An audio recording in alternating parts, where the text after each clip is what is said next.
بسم اللہ الرحمن الرحیم۔ جماعت ہفتم کی اردو کی کتاب سے سبق نمبر 8 تحریک پاکستان میں خواتین کا حصہ۔ اس سبق کے آخری حصے یعنی حصہ دال کے ساتھ میں آپ کی اردو کی ٹیچر حاضر ہوں۔ آپ سب اپنی کتاب کا صفحہ نمبر 37 کھولیں۔ آج ہم اس صفحے کی بلند خوانی کریں گے۔ کیونکہ مسلم لیگ نے قرارداد منظور کر کے پاکستان کا مطالبہ کر دیا تھا، اب اگلا مرحلہ 1946 کے انتخابات کا تھا۔ مسلم لیگ کو یہ ثابت کرنا تھا کہ وہی مسلمانوں کی واحد نمائندہ جماعت ہے۔ اللہ کے فضل و کرم سے ان انتخابات میں مسلم لیگ نے عظیم الشان کامیابی حاصل کر کے یہ ثابت کر دیا کہ مسلم لیگ ہی بر صغیر کے مسلمانوں کی واحد نمائندہ جماعت ہے۔ اس شاندار کامیابی میں مسلم خواتین اور طالبات کا بہت بڑا حصہ تھا۔ قیام پاکستان سے تقریباً 1.5 برس قبل قائد اعظم نے دلی میں خواتین کا اجلاس بلایا۔ اس اجلاس میں بہت بڑی تعداد میں خواتین نے شرکت کی۔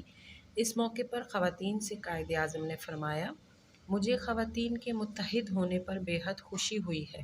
دراصل خواتین کا یہ اتحاد اور تنظیم ہی ہمیں کامیابی کی منزل تک پہنچائے گا۔ 1947 میں برصغیر کی مسلمان خواتین نے حکومت وقت کے خلاف سول نافرمانی سے یہ ثابت کر دکھایا کہ جب کسی قوم کی خواتین میدان عمل میں آ جائیں تو پھر اس قوم کو کوئی طاقت شکست نہیں دے سکتی۔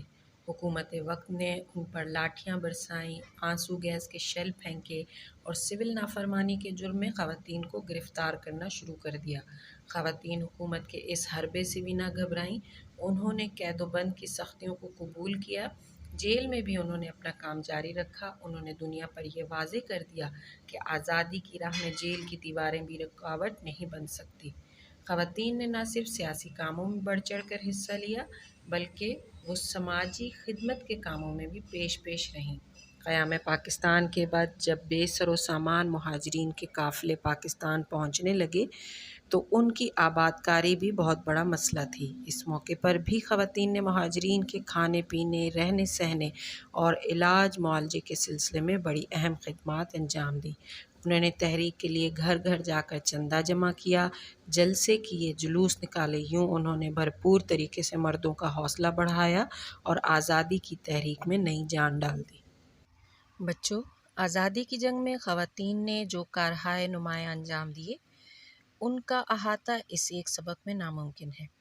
اس صفحے کی بلند خوانی میں ہمیں یہ پتہ چلا کہ خواتین نے قائد اعظم اور دیگر رہنماؤں کی قیادت میں مسلم لیگ کے پیغام کو گلی گلی پہنچایا، جس کے نتیجہ یہ نکلا کہ 1946 کے انتخابات میں مسلم لیگ مسلمانوں کی واحد جماعت کے طور پر ابھر کر سامنے آئی۔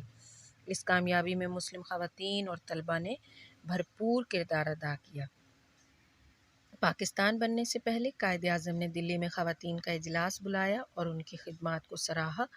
1947 میں خواتین نے حکومت کے خلاف سول نافرمانی کی تحریک شروع کی، جس کے نتیجے میں حکومت نے ان پر بہت مظالم ڈھائے، مگر خواتین نے ہر ظلم کا ڈٹ کر مقابلہ کیا اور آزادی کی راہ میں آنے والی ہر دیوار کو توڑ دیا۔ سیاست کے علاوہ خواتین سماجی کاموں میں بھی آگے تھیں۔ پاکستان بننے کے بعد سب سے بڑا مسئلہ مہاجرین کی آباد کاری کا تھا۔ خواتین نے اس موقع پر بھی ان کے کھانے پینے، رہنے سہنے اور علاج معالجے کی خدمات انجام دیں اور مردوں کے شانہ بشانہ مل کر آزادی کی تحریک میں جان ڈالی۔ بچوں، یہ ملک ہم نے بہت قربانیوں کے بعد حاصل کیا ہے۔ بچوں، اب آپ کو اور ہمیں مل کر عورت اور مرد کی تقسیم سے ہٹ کر اس کی ترقی اور سالمیت کے لیے کام کرنا ہے۔ اللہ ہمارے وطن کو ہمیشہ اسی طرح آشاد و آباد رکھے، آمین۔ بچوں، یہ سبق میں شامل مشکل الفاظ ہیں جنہیں میں پڑھ رہی ہوں، آپ میرے ساتھ دہرائیں۔ ولولہ، منعقدہ، کانفرنس، استقامت، شمولیت، تنظیم، اپیل، تصدق حسین، گیتی آرا، گرلز مسلم اسٹوڈنٹس، فریضہ، سول نافرمانی، علاج معالجے، متحد، قید و بند، مہاجرین۔ اب آپ اپنا گھر کا کام نوٹ کر لیں۔